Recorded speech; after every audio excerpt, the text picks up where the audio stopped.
So I'm sick as fuck. So take everything I have to say with a grain of salt. It might just be the cold medicine. Who knows? But I just had a moment that seemed like a shareable moment. So I'm gonna share it. Because what else I got to do besides eat cough drops and be a snot monster? I walked into the kitchen, and while I was trying to remember what I walked into the kitchen for, I was scratching my head a little bit. I get these little zits on my scalp and my hairline, and I can't stand them, so I dig at them, and then I have little scabs, and I can't stand those. I can't stand the texture on my skin. It's an OCD thing. I work on it. I keep my nails trimmed short and consciously keep my hands away from my face. Sometimes I end up with some pretty gnarly, wounds from digging at them, so that's part of why I do my art. I keep my hands busy with crochet hooks and knitting needles and wire tools and beading needles and whittling knives and anything that'll keep my hands from digging at my skin. But I started scratching this spot and heard myself say ow. And then I said ow again. And then I stopped and was like, dude, if it hurts, it's obviously still got some nerves attached and has some healing to do. Leave it alone. Stop poking it. If it still hurts that much, stop poking it. For real. Leave it be. Let it heal. And the other side of my brain kind of took a little step back and observed that process and was like, I wonder how often that's true in just my life in general. I wonder how often I'm poking a thing that hurts just because I'm not leaving it to heal a little bit. That seems like a thing that could be applied to the larger life. If you're poking at it and it really, really hurts, maybe it needs a little bit more healing time. Maybe it needs a little salve. Maybe it needs a little bit of soap and a little bit of antibiotic ointment, and to be left the fuck alone until it has a chance to heal just a little more. Maybe that's true about a lot of things in life, that we poke and we poke and we poke because we're humans. Poke it and see what happens is kind of part of our process in general. Poke it and see what happens. Eat it and see what happens. That's kind of how we do. It's kind of how we've always done. But sometimes I think we poke stuff in ourselves and poke it and poke it and poke it, and for some reason the fact that it hurts is like a mantra of some sort.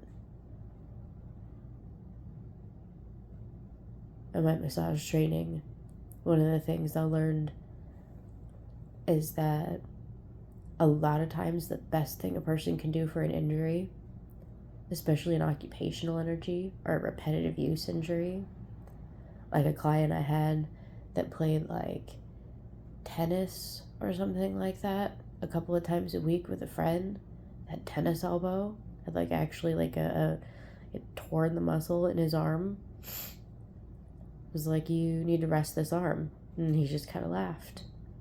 You're gonna wind up being at your doctor getting pain pills and having to rest your arm in a cast or something unless you rest your arm. Choose to stop damaging it, or it's gonna get really damaged. And that was one of the things I learned doing massage, is that most people, especially in the Midwest, I think, just gonna keep pushing. Just gonna keep pushing until they get to a place where they literally cannot push any further and they shut down. How is that helpful? How is that healthy? How is it beneficial to anybody?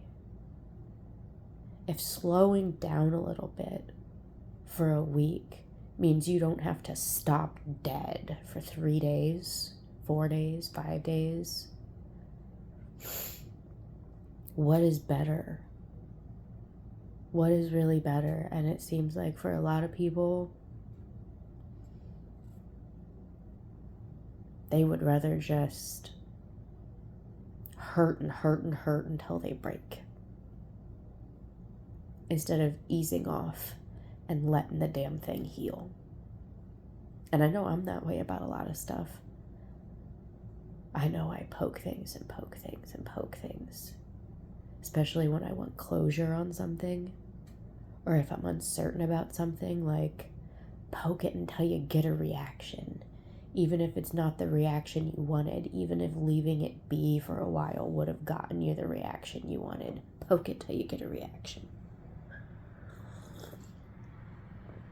So, the wisdom that I have to offer from my cold medicine addled snot monster position in life currently: if you poke it and it really hurts, leave it be for a bit. Focus on something else. Even if you gotta keep focusing on something else on purpose, do that. Do it on purpose. Focus on something else on purpose as many times as you need to,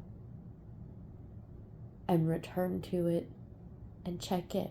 And if it still hurts, focus on something else. And it's not like wait until it's totally pain-free. Wait until it doesn't feel like anything at all. You know what your pain is like. You know you. You know what kind of pain is not good and what kind of pain is just kind of eh. Like, you've got a good idea of that probably.